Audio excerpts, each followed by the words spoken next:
আফগানিস্তানকে হারানোর পর কুশাল মেন্ডিসের এই সেলিব্রেশনটা একবার দেখুন।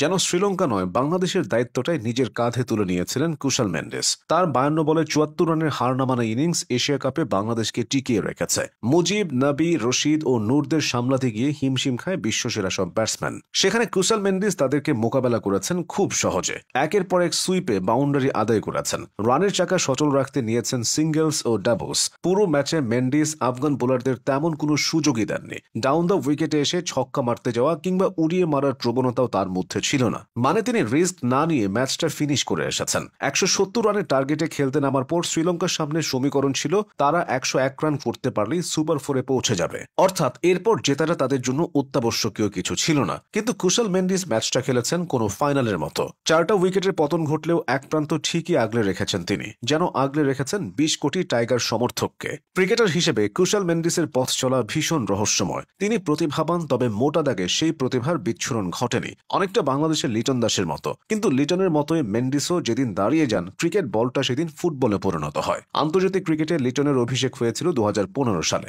মেন্ডিসের অভিষেকটা হয়েছে একই বছর। শ্রীলঙ্কার সোনালী প্রজন্ম অর্থাৎ সাঙ্গাকারা ও জয়াবর্ধনেরা বিদায় নেয়ার পর তিনি জাতীয় দলে এসেছেন। কখনো সফল হয়েছেন, কখনো বা বাদ পড়েছেন। তবে ছন্দে থাকা কুশাল মেন্ডিস বিশ্বের যে কোনো বোলিং লাইন আপকে শাসন করতে পারেন। 2022 সালে ভারত পাকিস্তানকে পেছনে ফেলে শ্রীলঙ্কা যে এশিয়া কাপের চ্যাম্পিয়ন হয়েছিল, তাতে গুরুত্বপূর্ণ অবদান রেখেছিলেন এই উইকেট কিপার ব্যাটার। সুপার 4-এ ভারতের বিপক্ষে খেলেছিলেন 37 বলে 57 রানের ম্যাচ জেতানো এক ইনিংস। 2017 চ্যাম্পিয়ন্স ট্রফির কথা মনে আছে? সেই টুর্নামেন্টেও আনকোরা শ্রীলঙ্কা হারিয়ে দিয়েছিল প্রতাপশালী ভারতকে, যেখানে সবচেয়ে বড় ভূমিকাটা পালন করেছিলেন মেন্ডিস। ভারতের দেয়া 322 রানের বিশাল টার্গেটও তার ব্যাটে ভর করে টপকে গিয়েছিল লঙ্কানরা। বুমরা, ভুবনেশ্বর, হার্দিক ও জাদেজাদের বিপক্ষে মেন্ডিস খেলেছিলেন 93 বলে 89 রানের দুর্দান্ত এক ইনিংস। তবে ভারত নয়, কুশাল মেন্ডিসের প্রিয় প্রতিপক্ষের নাম বাংলাদেশ।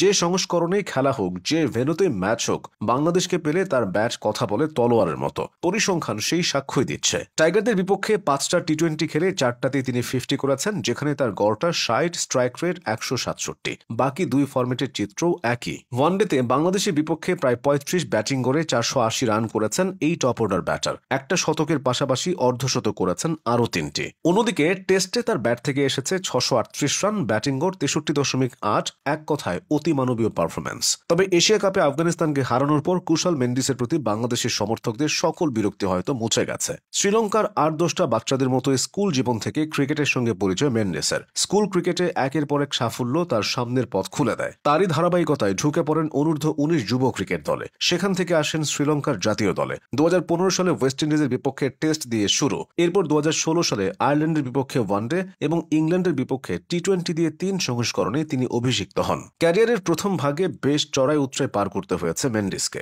2018 এশিয়া কাপে তিনি দেখেছিলেন মুদ্রার অপর পিঠ। সে সময় বাংলাদেশ ও আফগানিস্তানের বিপক্ষে 2 ইনিংসে 0 রানে আউট হয়েছিলেন। বাজে ফর্ম জাতীয় দলে তার অবস্থানকে নড়বড়ে করেছিল। এরপর বাদ পড়েছিলেন, আবার অন্যদের ব্যর্থতায় কপালও খুলেছিল। সেসব ব্যর্থতা ঝেড়ে ফেলে কুশাল মেন্ডিসের ব্যাটে এখন বসন্ত। কুশাল মেন্ডিসের বয়সটা এখন 30, অর্থাৎ তিনি ক্যারিয়ারের প্রায় মাঝ পথে আছেন। এখন শুধু নিজেকে ছাড়িয়ে যাওয়ার পালা।